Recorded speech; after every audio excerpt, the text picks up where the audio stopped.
Welcome back to The Bible in a Year, where we journey through the scriptures one day at a time. I'm your host, Elijah Brooks, and together we'll uncover the timeless truths, stories, and mysteries that guide our faith. As we open the sacred pages and delve into God's Word, let's approach it with open hearts and receptive minds. Genesis, chapters 41 through 42. At the end of 2 full years, Pharaoh dreamed, and behold, he stood by the river. Behold, 7 cattle came up out of the river. They were sleek and fat, and they fed in the marsh grass. Behold, 7 other cattle came up after them out of the river, ugly and thin, and stood by the other cattle on the brink of the river. The ugly and thin cattle ate up the 7 sleek and fat cattle. So Pharaoh awoke. He slept and dreamed a second time, and behold, 7 heads of grain came up on one stalk, healthy and good. Behold, 7 heads of grain, thin and blasted with the east wind, sprung up after them. The thin heads of grain swallowed up the 7 healthy and full ears. Pharaoh awoke, and behold, it was a dream. In the morning his spirit was troubled, and he sent and called for all of Egypt's magicians and wise men.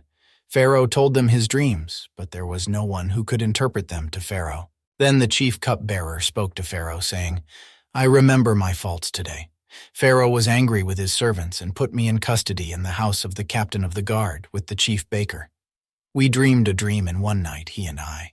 Each man dreamed according to the interpretation of his dream. There was with us there a young man, a Hebrew, servant to the captain of the guard, and we told him, and he interpreted to us our dreams. He interpreted to each man according to his dream. As he interpreted to us, so it was. He restored me to my office, and he hanged him. Then Pharaoh sent and called Joseph, and they brought him hastily out of the dungeon. He shaved himself, changed his clothing, and came in to Pharaoh. Pharaoh said to Joseph, "I have dreamed a dream, and there is no one who can interpret it. I have heard it said of you that when you hear a dream you can interpret it." Joseph answered Pharaoh, saying, "It isn't in me. God will give Pharaoh an answer of peace." Pharaoh spoke to Joseph, "In my dream, behold, I stood on the brink of the river, and behold, 7 fat and sleek cattle came up out of the river. They fed in the marsh grass, and behold, 7 other cattle came up after them, poor and very ugly and thin, such as I never saw in all the land of Egypt for ugliness. The thin and ugly cattle ate up the first 7 fat cattle, and when they had eaten them up, it couldn't be known that they had eaten them. But they were still ugly, as at the beginning. So I awoke. I saw in my dream, and behold, 7 heads of grain came up on one stalk, full and good. And behold, 7 heads of grain, withered thin and blasted with the east wind, sprung up after them. The thin heads of grain swallowed up the 7 good heads of grain. I told it to the magicians, but there was no one who could explain it to me." Joseph said to Pharaoh, "The dream of Pharaoh is one. What God is about to do he has declared to Pharaoh. The 7 good cattle are 7 years, and the 7 good heads of grain are 7 years. The dream is one. The 7 thin and ugly cattle that came up after them are 7 years, and also the 7 empty heads of grain blasted with the east wind. They will be 7 years of famine. That is the thing which I have spoken to Pharaoh. God has shown Pharaoh what he is about to do. Behold, 7 years of great plenty throughout all the land of Egypt are coming. 7 years of famine will arise after them, and all the plenty will be forgotten in the land of Egypt. The famine will consume the land, and the plenty will not be known in the land by reason of that famine which follows, for it will be very grievous." The dream was doubled to Pharaoh because the thing is established by God, and God will shortly bring it to pass.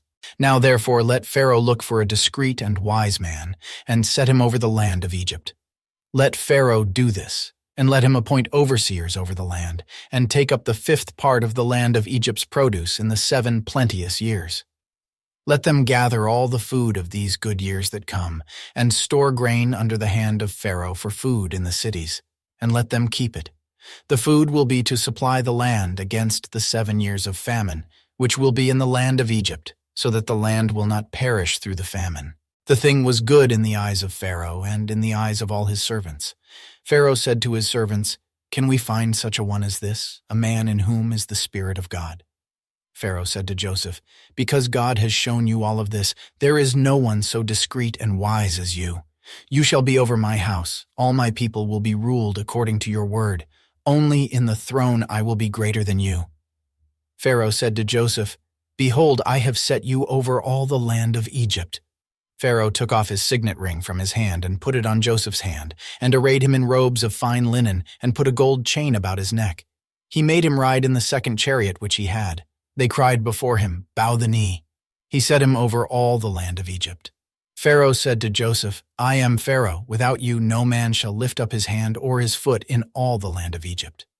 Pharaoh called Joseph's name Zaphanath-Paneah. He gave him Asenath, the daughter of Potiphera, priest of On, as a wife.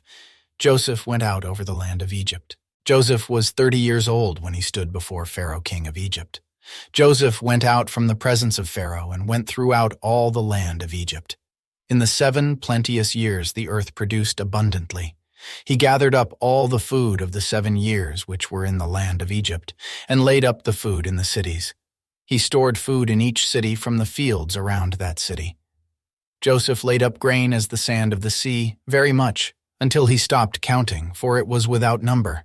To Joseph were born 2 sons before the year of famine came, whom Asenath, the daughter of Potiphera, priest of On, bore to him. Joseph called the name of the firstborn Manasseh, for, he said, "God has made me forget all my toil and all my father's house." The name of the second he called Ephraim, for God has made me fruitful in the land of my affliction. The 7 years of plenty that were in the land of Egypt came to an end. The 7 years of famine began to come, just as Joseph had said. There was famine in all lands, but in all the land of Egypt there was bread. When all the land of Egypt was famished, the people cried to Pharaoh for bread, and Pharaoh said to all the Egyptians, "Go to Joseph, what he says to you do." The famine was over all the surface of the earth. Joseph opened all the storehouses and sold to the Egyptians. The famine was severe in the land of Egypt. All countries came into Egypt, to Joseph, to buy grain, because the famine was severe in all the earth. Now Jacob saw that there was grain in Egypt, and Jacob said to his sons, "Why do you look at one another?" He said, "Behold, I have heard that there is grain in Egypt. Go down there and buy for us from there, so that we may live and not die." Joseph's 10 brothers went down to buy grain from Egypt, but Jacob didn't send Benjamin, Joseph's brother, with his brothers, for he said, lest perhaps harm happen to him. The sons of Israel came to buy among those who came, for the famine was in the land of Canaan. Joseph was the governor over the land. It was he who sold to all the people of the land. Joseph's brothers came and bowed themselves down to him with their faces to the earth. Joseph saw his brothers, and he recognized them, but acted like a stranger to them, and spoke roughly with them. He said to them, "Where did you come from?" They said, "From the land of Canaan to buy food." Joseph recognized his brothers, but they didn't recognize him. Joseph remembered the dreams which he dreamed about them, and said to them, "You are spies. You have come to see the nakedness of the land." They said to him, "No, my lord, but your servants have come to buy food. We are all one man's sons. We are honest men. Your servants are not spies." He said to them, "No, but you have come to see the nakedness of the land." They said, "We, your servants, are 12 brothers, the sons of one man in the land of Canaan. And behold, the youngest is today with our father, and one is no more." Joseph said to them, "It is like I told you, saying, 'You are spies.' By this you shall be tested. By the life of Pharaoh, you shall not go out from here unless your youngest brother comes here. Send one of you and let him get your brother, and you shall be bound, that your words may be tested whether there is truth in you, or else by the life of Pharaoh surely you are spies." He put them all together into custody for 3 days. Joseph said to them the 3rd day, "Do this and live, for I fear God. If you are honest men, then let one of your brothers be bound in your prison. But you go, carry grain for the famine of your houses. Bring your youngest brother to me, so will your words be verified, and you won't die." They did so. They said to one another, "We are certainly guilty concerning our brother, in that we saw the distress of his soul when he begged us, and we wouldn't listen. Therefore this distress has come upon us." Reuben answered them, saying, "Didn't I tell you, saying, 'Don't sin against the child,' and you wouldn't listen? Therefore also, behold, his blood is required." They didn't know that Joseph understood them, for there was an interpreter between them. He turned himself away from them and wept. Then he returned to them and spoke to them, and took Simeon from among them, and bound him before their eyes. Then Joseph gave a command to fill their bags with grain, and to restore each man's money into his sack, and to give them food for the way. So it was done to them. They loaded their donkeys with their grain and departed from there. As one of them opened his sack to give his donkey food in the lodging place, he saw his money. Behold, it was in the mouth of his sack. He said to his brothers, "My money is restored. Behold, it is in my sack." Their hearts failed them, and they turned trembling to one another, saying, "What is this that God has done to us?" They came to Jacob their father, to the land of Canaan, and told him all that had happened to them, saying, "The man, the lord of the land, spoke roughly with us and took us for spies of the country. We said to him, 'We are honest men, we are no spies. We are 12 brothers, sons of our father. One is no more, and the youngest is today with our father in the land of Canaan.' The man, the lord of the land, said to us, 'By this I will know that you are honest men. Leave one of your brothers with me and take grain for the famine of your houses and go your way. Bring your youngest brother to me. Then I will know that you are not spies, but that you are honest men. So I will deliver your brother to you, and you shall trade in the land.'